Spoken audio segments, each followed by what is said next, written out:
ఒక స్క్రిప్ట్ ప్రకారమే మాజీ రాజ్యసభ సభ్యుడు విజయసాయిరెడ్డి మాట్లాడినట్టు తెలుస్తుందని మాజీ మంత్రి కాకాని గోవర్ధన్ రెడ్డి వ్యాఖ్యానించారు.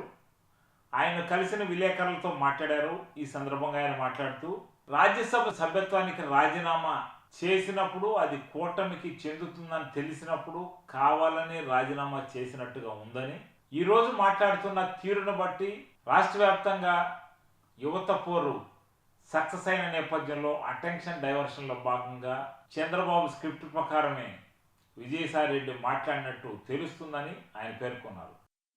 విజయసాయిరెడ్డి ఈరోజు సిఐడి ఆఫీస్కి వచ్చినప్పుడు చాలా ఆరోపణలు చేశారు వైసీపీ పైన. మొత్తం ఆయన ఓవరాల్ గా వ్యాఖ్యల పైన మీరు ఎలా చూస్తారు? నేను అనుకునేది వ్యక్తిగత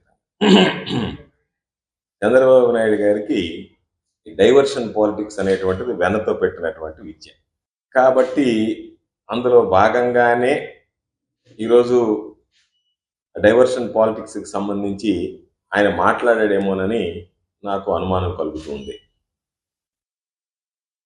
ఎందుకు ఈ మాట చెప్తున్నానంటే, ఈరోజే ఆయన సిఐడి విచారణకు నోటీసులు ఇవ్వడం, విజయసాయిరెడ్డి గారిని పిలిపించడం, విజయసాయిరెడ్డి గారిని పిలిపించి విజయసాయిరెడ్డి గారి చేత ఇవన్నీ మాట్లాడించడం చూస్తుంటే, విజయసాయిరెడ్డి గారు మాట్లాడినటువంటి తీరు కూడా చూస్తుంటే, ఒక పక్క రాష్ట్ర వ్యాప్తంగా వైఎస్ఆర్ కాంగ్రెస్ పార్టీ ఆవిర్భావ దినోత్సవ వేడుక జరుపుకుంటుంది.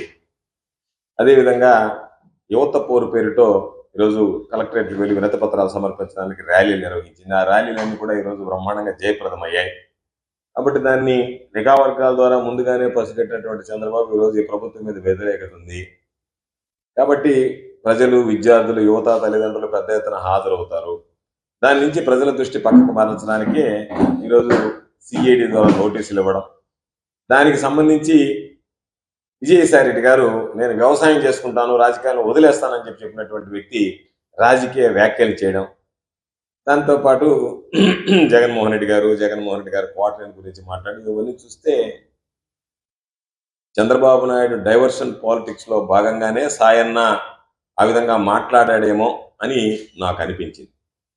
విజయసాయిరెడ్డి గారు కేవలం పార్టీ పదవికి రాజీనామా చేయాలి, రాజ్యసభ పదవిని కూడా వదులుకున్నాడు. ఏ సిచ్యువేషన్ ఉంటే పదవి అంటే దీంట్లో మనం అందరం కూడా ఆలోచించాల్సింది, విజయసాయిరెడ్డి గారు నాకు పదవి వద్దు అనుకుంటే వేరొక వైఎస్ఆర్ కాంగ్రెస్ పార్టీకి సంబంధించినటువంటి వ్యక్తికి పదవి వచ్చిండేది.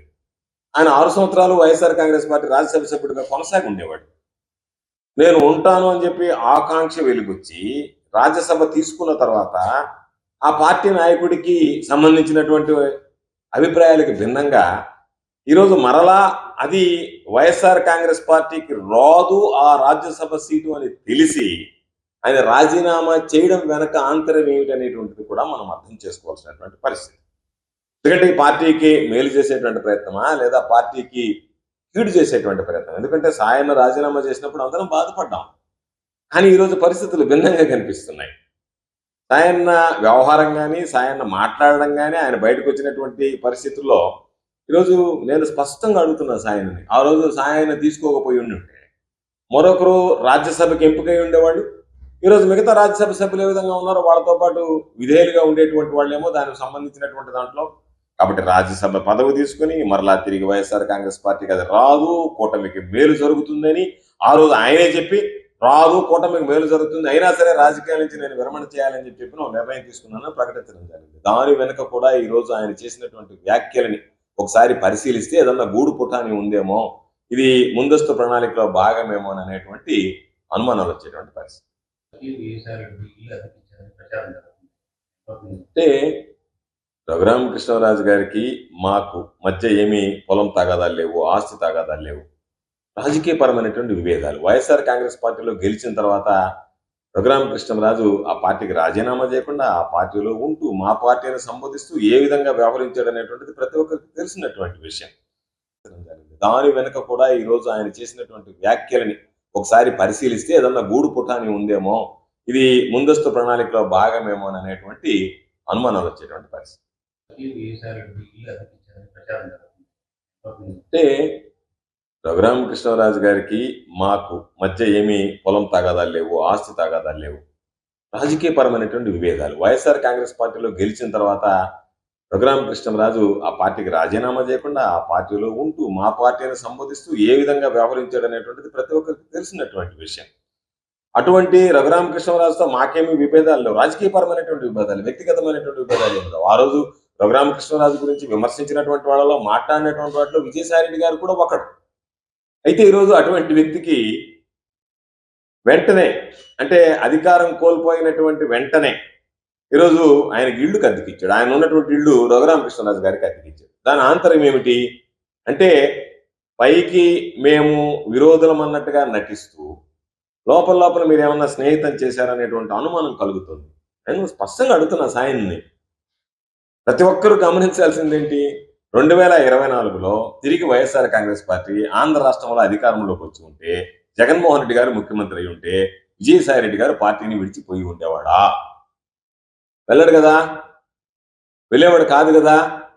ఈరోజు కేవలం వైఎస్ఆర్ కాంగ్రెస్ పార్టీ అధికారంలోకి రాలేదు కాబట్టి ఈరోజు వైఎస్ఆర్ కాంగ్రెస్ పార్టీకి సంబంధించినటువంటి దాంట్లో ఉంటే లాభ నష్టాలు బేరీజ్ వేసుకుని, ఎందుకంటే నేను ఆ మాట అంటున్నాను, మేమందరము జగన్మోహన్ రెడ్డి గారితో పనిచేసినటువంటి వాళ్ళం. జగన్మోహన్ రెడ్డి గారితో పార్టీ ఆవిర్భావం రోజు నేను, పెద్దలు మేకపాటి రాజమోహన్ రెడ్డి గారు, మేమందరం వెళ్ళి ఆ రోజు నేను జిల్లా పరిషత్ చైర్మన్గా ఉన్నాను.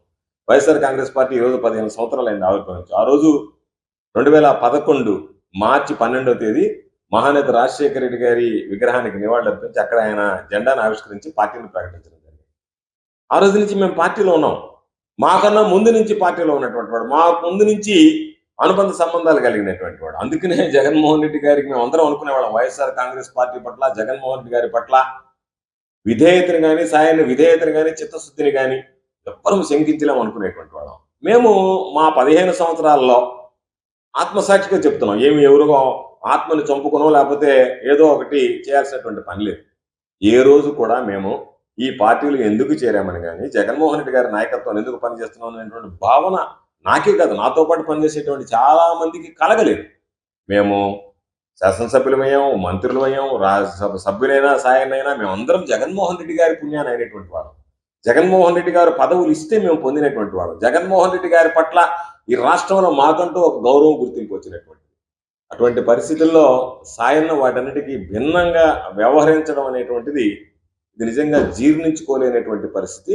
కాబట్టి నేను మరలా అడిగేది, పార్టీ తిరిగి అధికారంలోకి వచ్చుంటే సాయన్న ఖచ్చితంగా పార్టీని వీడిపోయి ఉండేవాడు కాదు. ఈరోజు పార్టీ అధికారంలోకి రాలేదు కాబట్టి మరి ఆయనకి ఏదైనా ఇబ్బందులు ఉంటే వాటి గురించి మాట్లాడవచ్చు, కానీ వాటన్నిటిని పక్కన పెట్టి రకరకాలుగా వ్యాఖ్యలు చేయడం, రకరకాలుగా మాట్లాడడం, ఈరోజు రఘురామకృష్ణరాజుతో సన్నిహిత సంబంధాలు ఉన్నట్టుగా మాట్లాడడం, బయటకు వచ్చి రాజకీయపరమైనటువంటి వ్యాఖ్యలు చేయడం. నువ్వేం చెప్పావు, వెంకటేశ్వర స్వామి మీద ఒట్టేసి వ్యవసాయం చేసుకుంటాను. ఆ వ్యవసాయం చేసుకోవాల్సినటువంటి వాడివి నువ్వు వ్యవసాయాన్ని వదిలిపెట్టి చంద్రబాబుకి సాయం చేస్తున్నట్టుగా అనిపిస్తుంది మాకు. నువ్వు వ్యవసాయాన్ని వదిలేసినట్టు కూడా నువ్వు కూటమికి, చంద్రబాబు నాయుడికి సాయం చేస్తున్నట్టు కనిపిస్తుంది తప్ప వ్యవసాయాన్ని గురించి పట్టించుకున్న పరిస్థితులు కనిపించడం. కాబట్టి ఇది మంచి పద్ధతి కాదు. ఎందుకంటే నీకు పార్టీ నిన్ను గుర్తించింది, గౌరవించింది, అన్ని విధాల పార్టీలో అన్ని రకాలైనటువంటి పదవులు పొందావు. అందరూ నీ దగ్గర వచ్చి నెల్లూరు జిల్లాలో సాయన్న నిలబడ్డప్పుడు చాలా మంది బయటకు వచ్చి ఆయనకు సపోర్ట్ చేశారు నాయకులు. ఎప్పుడు బయట చూడనటువంటి వ్యక్తులు, బహుశా మీడియా కూడా చెప్పాలి ఎంతమంది బయటకు వచ్చేసారు. కారణం ఏమిటి, సాయన్న జగన్ మాట్లాడడం, బయటకు వచ్చి రాజకీయపరమైనటువంటి వ్యాఖ్యలు చేయడం. నువ్వేం చెప్పావు, వెంకటేశ్వర స్వామి మీద ఒట్టేసి వ్యవసాయం చేసుకుంటాను. ఆ వ్యవసాయం చేసుకోవాల్సినటువంటి వాడివి నువ్వు వ్యవసాయాన్ని వదిలిపెట్టి చంద్రబాబుకి సాయం చేస్తున్నట్టుగా అనిపిస్తుంది మాకు. నువ్వు వ్యవసాయాన్ని వదిలేసినట్టు కూడా నువ్వు కూటమికి, చంద్రబాబు నాయుడికి సాయం చేస్తున్నట్టు కనిపిస్తుంది తప్ప వ్యవసాయాన్ని గురించి పట్టించుకున్న పరిస్థితులు కనిపించడం. కాబట్టి ఇది మంచి పద్ధతి కాదు. ఎందుకంటే నీకు పార్టీ నిన్ను గుర్తించింది, గౌరవించింది, అన్ని విధాల పార్టీలో అన్ని రకాలైనటువంటి పదవులు పొందావు. అందరూ నీ దగ్గర వచ్చి నెల్లూరు జిల్లాలో సాయన్న నిలబడ్డప్పుడు చాలా మంది బయటకు వచ్చి ఆయనకు సపోర్ట్ చేశారు నాయకులు. ఎప్పుడు బయట చూడనటువంటి వ్యక్తులు, బహుశా మీడియా కూడా చెప్పాలి ఎంతమంది బయటకు వచ్చేసారు. కారణం ఏమిటి, సాయన్న జగన్మోహన్ రెడ్డి గారికి ఆంతరంగికుడు, అత్యంత సన్నిహితుడు. కాబట్టి ఆయన కన్నులో పడితే రేపు జగన్మోహన్ రెడ్డి గారి దగ్గరికి వెళ్ళి మన గురించి మంచిగా చెప్తాడు. మనకి ఏదన్నా పనున్నా, ఏదైనా అవసరాలు ఉన్నాయి, ఈ పార్టీ అధికారంలోకి వచ్చేటువంటి పార్టీ, జగన్మోహన్ రెడ్డి గారు సమర్థవంతమైనటువంటి నాయకుడు. కాబట్టి అటువంటి పరిస్థితుల్లో మనందరం కూడా విజయసాయి రెడ్డి గారి దృష్టిలో పడాలి. దాని ద్వారా జగన్మోహన్ రెడ్డి గారి దగ్గరికి మనల్ని తీసుకువెళ్ళగలిగినటువంటి సత్తా కలిగినటువంటి వాడు అని చెప్పి చాలా మంది బయటకు వచ్చి చేయడం జరిగింది. రాజకీయాల్లో గెలుపోవటములు అనేటువంటివి సహజం. దురదృష్టకరమైనటువంటి పరిస్థితుల్లో వైఎస్ఆర్ కాంగ్రెస్ పార్టీ ఓటమి పాల్గొవడం జరిగింది. అందులో భాగంగా సాయన్న కూడా ఓడిపోవడం జరిగింది. అంతే తప్ప దానికి సంబంధించినటువంటి దాంట్లో ఆయనకి ఇంకా పార్లమెంట్ సభ్యులుగా ఓడిపోయిన రాజ్యసభ ఉంది, రాజ్యసభ చేయగలిగేటువంటి వాడని జగన్మోహన్ రెడ్డి గారు రెండోసారి కూడా ఆయన కంటిన్యూషన్ ఇచ్చాడు. ఇటువంటి పరిస్థితుల్లో ఏదో సిఐడి విచారణకు పోవడం, దానికి సంబంధించి బయటకు రావడం, రకరకాలైనటువంటి వ్యాఖ్యలు చేయడం, క్వార్టరీ గురించి మాట్లాడాడు. అందరూ అడుగుతున్నారు, క్వార్టరీలో సాయనాన్ని మించినటువంటి క్వార్టరీలో ఉండేటువంటి వ్యక్తి ఎవరు అనుకోవాలి మనం? గంటలు గంటలు తలుపులు వేసుకుని మేము మంత్రిగా ఉన్నప్పుడు కూడా ఎప్పుడన్నా జగన్ సార్ని కలవడానికి వెళ్తే ఎవరున్నారు లోపల అంటే సాయిరెడ్డి గారు ఉన్నారంటే అసలు మేము వెళ్ళేవాళ్ళం కూడా కాదు, మాట్లాడేవాళ్ళం కూడా కాదు. ఆయన వెళ్ళి మాట్లాడేవాడు. ఆయన వచ్చినంత వరకు జగన్మోహన్ రెడ్డి గారితో గంటలు గంటలు మాట్లాడుతున్నటువంటి వ్యక్తి.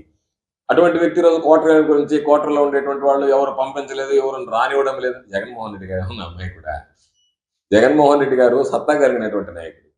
నేను విజయసాయి రెడ్డి లాంటి వాళ్ళ మేము 100 మంది కూడా జగన్మోహన్ రెడ్డి గారితో సరితూగలేము. ఎందుకంటే జగన్మోహన్ రెడ్డి గారి స్తోమత ఏంది, జగన్మోహన్ రెడ్డి గారి స్థైర్యం ఏంది, జగన్మోహన్ రెడ్డి గారి శక్తి ఏంది, జగన్మోహన్ రెడ్డి గారి స్థాయి అనేది పార్టీని, ఢిల్లీని ఢీకొని పార్టీని పెట్టినటువంటి వాడు, ఢిల్లీలో ఉన్నటువంటి కాంగ్రెస్ పార్టీని ఢీకొని పార్టీ పెట్టినటువంటి వాడు. అదేవిధంగా కాంగ్రెస్ పార్టీని ఢీకొని పార్టీ పెట్టడమే కాకుండా దానిలో కాంగ్రెస్ పార్టీని ఢీకొని పార్టీ పెట్టిన తర్వాత ఆ పార్టీని అంచెలంచెలుగా అధికారంలోకి తీసుకొచ్చినటువంటి వాడు, ఎన్నో రకాలైనటువంటి సవాళ్ళను ఎదుర్కొన్నటువంటి వాడు, ఎన్నో రకాలైనటువంటి ఎత్తుపల్లాలను దాటుకుని అధిగమించినటువంటి వాడు, కష్ట సుఖాలు అనుభవించినటువంటి వాడు, జీవితంలో రేయి చీకటితో చూసినటువంటి వాడు. పగలు అనేటువంటి వెళ్ళ పగలెట్టుంటుంది, రేయి ఎట్టుంటుంది అనేటువంటిది, వెలుతురు చీకటి రెండు చూసినటువంటి వాడు. కాబట్టి ఆయనకి సంబంధించి ఆ పూజారు, ఈ పూజారు, ఇంకొకటి ఉన్నాడు, నేను వెంకటేశ్వర స్వామికి విధేయుడిని, ఆ పూజారుల మాట్లాడుతున్నాడు, ఈ పూజారుల మాట్లాడుతున్నాడు, జగన్మోహన్ రెడ్డి గారు ఆ క్వార్టర్లో నుంచి బయటకు రావాలని చెప్పి ఈరోజు కొత్త పలుకు పలకడం అనేటువంటిది నిజంగా నాకే కాదు, వైఎస్ఆర్ కాంగ్రెస్ పార్టీకి సంబంధించి చాలా మంది మాట్లాడుతున్నారు. క్యాజువల్ గా ఆశ్చర్యం కలుగుతుంది. కాకపోతే వీటన్నిటిని కూడా మాట్లాడకూడదని అనుకున్నాను నేను. కాకపోతే మీరేదో సాయం పూట మీడియా వచ్చి అడిగితే ఒక్కొక్కటిగా ఇవన్నీ బాధ కలుగుతున్నాయి కాబట్టి మాట్లాడాల్సినటువంటి పరిస్థితి. సుబ్బారెడ్డిలో బంధం ఎంత దాని మీద కూడా బాగా అది కూడా మాట్లాడాడు. ఆయన మాట్లాడిన దాంట్లో ఏమీ పొంతం లేదు. ఆయన ఏమంటున్నాడు, వైవి సుబ్బారెడ్డి గారు, కేవీ రావు సన్నిహితులు, నాకు సంబంధం లేదని ఒకసారి అంటున్నాడు. దాని ప్రకారం ఏమంటున్నాడు, ఫిర్యాదుదారుతో పాటు ఇతను ఎవరు, ఫిర్యాదుదారు, కంప్లైనెంట్ ఇద్దరు కలిసి వాళ్ళిద్దరూ మంచి స్నేహితులు అంటాడు. మరి వాళ్ళ మీద ఎందుకు ఫిర్యాదు ఇచ్చాడంటే సమాధానం చెప్పలేదు. కాబట్టి ఇవన్నీ ఏమిటంటే ఏదో ఆయన ఒక ఆలోచనతో వచ్చాడు. ఈరోజు ఏముంది, చంద్రబాబు నాయుడుకి ఇవన్నీ అలవాట్లు, ఈ పార్టీలో ఉండడం, ఒకటి తీసుకోవడం, ఏదో విధంగా బెదిరించడమో, బ్లాక్మెయిల్ చేయడం, వాళ్ళ చేత ఏదో ఒకటి మాట్లాడించడమో, ఎవరినో ఒకరిని కేసులు ఇరికించడం, ఇవన్నీ మనం చూస్తున్నాం. రేపు ఈ రోజు ఏం జరుగుతుందో రేపు అదే మరలా తిరిగి నేను విజయసాయి రెడ్డి లాంటి వాళ్ళ మేము 100 మంది కూడా జగన్మోహన్ రెడ్డి గారితో సరితూగలేము. ఎందుకంటే జగన్మోహన్ రెడ్డి గారి స్తోమత ఏంది, జగన్మోహన్ రెడ్డి గారి స్థైర్యం ఏంది, జగన్మోహన్ రెడ్డి గారి శక్తి ఏంది, జగన్మోహన్ రెడ్డి గారి స్థాయి అనేది పార్టీని, ఢిల్లీని ఢీకొని పార్టీని పెట్టినటువంటి వాడు, ఢిల్లీలో ఉన్నటువంటి కాంగ్రెస్ పార్టీని ఢీకొని పార్టీ పెట్టినటువంటి వాడు. అదేవిధంగా కాంగ్రెస్ పార్టీని ఢీకొని పార్టీ పెట్టడమే కాకుండా దానిలో కాంగ్రెస్ పార్టీని ఢీకొని పార్టీ పెట్టిన తర్వాత ఆ పార్టీని అంచెలంచెలుగా అధికారంలోకి తీసుకొచ్చినటువంటి వాడు, ఎన్నో రకాలైనటువంటి సవాళ్ళను ఎదుర్కొన్నటువంటి వాడు, ఎన్నో రకాలైనటువంటి ఎత్తుపల్లాలను దాటుకుని అధిగమించినటువంటి వాడు, కష్ట సుఖాలు అనుభవించినటువంటి వాడు, జీవితంలో రేయి చీకటితో చూసినటువంటి వాడు, పగలు అనేటువంటి వెళ్ళ పగలెట్టుంటుంది, రేయి ఎట్టుంటుంది అనేటువంటిది, వెలుతురు చీకటి రెండు చూసినటువంటి వాడు. కాబట్టి ఆయనకి సంబంధించి ఆ పూజారు, ఈ పూజారు, ఇంకొకటి ఉన్నాడు, నేను వెంకటేశ్వర స్వామికి విధేయుడిని, ఆ పూజారుల మాట్లాడుతున్నాడు, ఈ పూజారుల మాట్లాడుతున్నాడు, జగన్మోహన్ రెడ్డి గారు ఆ క్వార్టర్లో నుంచి బయటకు రావాలని చెప్పి ఈరోజు కొత్త పలుకు పలకడం అనేటువంటిది నిజంగా నాకే కాదు, వైఎస్ఆర్ కాంగ్రెస్ పార్టీకి సంబంధించి చాలా మంది మాట్లాడుతున్నారు. క్యాజువల్ గా ఆశ్చర్యం కలుగుతుంది. కాకపోతే వీటన్నిటిని కూడా మాట్లాడకూడదని అనుకున్నాను నేను. కాకపోతే మీరేదో సాయం పూట మీడియా వచ్చి అడిగితే ఒక్కొక్కటిగా ఇవన్నీ బాధ కలుగుతున్నాయి కాబట్టి మాట్లాడాల్సినటువంటి పరిస్థితి. సుబ్బారెడ్డిలో బంధం ఎంత దాని మీద కూడా బాగా అది కూడా మాట్లాడాడు. ఆయన మాట్లాడిన దాంట్లో ఏమీ పొంతం లేదు. ఆయన ఏమంటున్నాడు, వైవి సుబ్బారెడ్డి గారు, కేవీ రావు సన్నిహితులు, నాకు సంబంధం లేదని ఒకసారి అంటున్నాడు. దాని ప్రకారం ఏమంటున్నాడు, ఫిర్యాదుదారుతో పాటు ఇతను ఎవరు, ఫిర్యాదుదారు, కంప్లైనెంట్ ఇద్దరు కలిసి వాళ్ళిద్దరూ మంచి స్నేహితులు అంటాడు. మరి వాళ్ళ మీద ఎందుకు ఫిర్యాదు ఇచ్చాడంటే సమాధానం చెప్పలేదు. కాబట్టి ఇవన్నీ ఏమిటంటే ఏదో ఆయన ఒక ఆలోచనతో వచ్చాడు. ఈరోజు ఏముంది, చంద్రబాబు నాయుడుకి ఇవన్నీ అలవాట్లు, ఈ పార్టీలో ఉండడం, ఒకటి తీసుకోవడం, ఏదో విధంగా బెదిరించడమో, బ్లాక్మెయిల్ చేయడం, వాళ్ళ చేత ఏదో ఒకటి మాట్లాడించడమో, ఎవరినో ఒకరిని కేసులు ఇరికించడం, ఇవన్నీ మనం చూస్తున్నాం. రేపు ఈ రోజు ఏం జరుగుతుందో రేపు అదే మరలా తిరిగి పునరావృతం అవుతాయి. రేపు కూడా మేము కూడా ఏదన్నా అవకాశం వచ్చినప్పుడు తెలుగుదేశం పార్టీలో ఒకటి తీసుకొస్తే వాడు చంద్రబాబు నాయుడు మీద చెప్తాడు, లోకేష్ మీద చెప్తాడు, అందరి మీద కూడా చెప్పేటువంటి అవకాశాలు ఉంటాయి.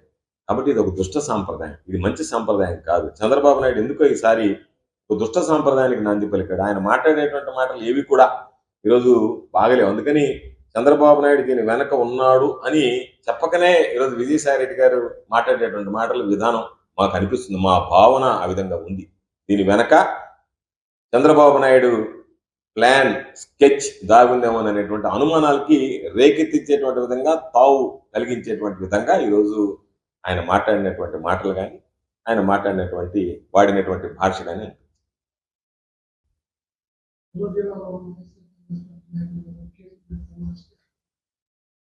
నెల్లూరు జిల్లాలో వైఎస్ఆర్ కాంగ్రెస్ పార్టీలో ఉంటున్న నెల్లూరు జిల్లాలో వైఎస్ఆర్ కాంగ్రెస్ పార్టీలో ఉంటున్న నాయకులు ఎవరు కేసులకి అరెస్టులకి భయపడే వాళ్ళు ఎవరు లేరు కదా. మీరేమన్నా భయపడుతున్నారేమో పాపం ఎవరన్నా అరెస్ట్ చేస్తారని. నాయకులకి ఏం భయం లేదు. నాయకులు ఎవడో భయపడటం లేదు. అందరం సిద్ధంగా ఉండేటువంటి వాళ్ళం, పోరాడేటువంటి వాళ్ళం, పోరాటాలు ఎదుర్కొన్నాం. ఎందుకంటే ఏదన్నా తప్పు చేస్తే తప్పు చేయకుండా జాగ్రత్త పడాలి. తప్పు చేయకుండా నువ్వు చెప్పినట్టుగా ఇరికించాలని చూడాలనుకునేటప్పుడు ఏదైనా ఇరికించు. కాబట్టి వాటికన్నిటికీ భయపడేది ఉండదు, వాటికన్నింటి లెక్క చేసేది ఉండదు. పార్టీ రాజకీయాలు ప్రజా జీవితంలోకి వచ్చిన తర్వాతనే చంద్రబాబు నాయుడు, లోకేష్, ఇంకొక ఆయన ఉడత బెదిరింపులకు భయపడేటువంటి పిరికి వాళ్ళు ఎవరు లేరు. చూద్దాం ఏం చేస్తారో, ఏ విధంగా చేస్తారో కాలమే నిర్ణయిస్తారు దేనికైనా. కాబట్టి దేనికైనా సిద్ధంగా ఉండేవాళ్ళం, పోరాడే వాళ్ళని తప్ప వెను చూపించేటువంటి వాళ్ళం కాదు. చంద్రబాబు నాయుడు భయపెడితే ఓయమ్మ ఆయన ఏమన్నా అంటాడేమని చెప్పి ఆయన మాట్లాడకుండా ఉండడం, ఆయన చేసినటువంటి తప్పుల్ని ఈరోజు ఏదో సోషల్ మీడియాలో ఉన్న పోస్టింగ్లు పెడితే అరెస్ట్ చేసినట్టుగా మమ్మల్ని కూడా అరెస్ట్ చేయడానికి ప్రయత్నిస్తే వాటన్నిటికీ లెక్క చేసేది ఉండదు, భయపడేది ఉండదు.